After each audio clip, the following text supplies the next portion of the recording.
గత 4 రోజుల నుంచి సోషల్ మీడియాలో ఎక్కడ చూస్తున్నా వినిపిస్తున్న పేరు పవిత్ర జయరాం. ప్రముఖ జీ తెలుగు ఛానల్లో ప్రసారమయ్యే త్రినేని సీరియల్లో తిలోత్తమ క్యారెక్టర్లో అద్భుతంగా మెప్పించారు పవిత్ర. తన కెరియర్ కోసం సీరియల్స్ కోసం బెంగళూరు నుంచి హైదరాబాద్ కు షిఫ్ట్ అయ్యి నటిగా తనకంటూ మంచి గుర్తింపు తెచ్చుకున్నారు పవిత్ర జయరాం. కానీ చిన్న వయసులో పవిత్ర జయరాం మరణించడం అందరికీ షాక్ ఇచ్చిందనే చెప్పాలి. పవిత్ర అకాల మరణం చెందడంతో ఆమె ఫ్యామిలీతో పాటు తనని అభిమానించే ఫ్యాన్స్ కూడా తిరిగిన లోటు అని చెప్పాలి. అయితే పవిత్ర గారి ఫ్యామిలీలో వరుసగా విషయాలు చోటు చేసుకుంటున్నాయి. పవిత్రకి అమ్మ, నాన్న, ఒక సిస్టర్, 2 పిల్లలు ఉన్నారు. పవిత్ర జయరాం చనిపోయే కొన్ని రోజుల ముందే ఆమె తండ్రి కూడా మరణించారు.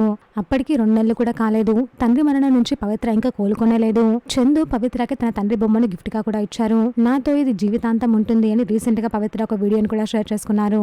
ఆ సంఘటన నుంచి ఇంకా తేలుకోక ముందే పవిత్రకు కూడా ఇలా జరగడం వాళ్ళ ఫ్యామిలీకి పెద్ద షాక్ ఇచ్చిందని చెప్పొచ్చు. పవిత్ర మరణించిన 2 రోజులకి ఆమె ఎంతో ఇష్టపడే చందు కూడా మరణించడం మరో విషాదం.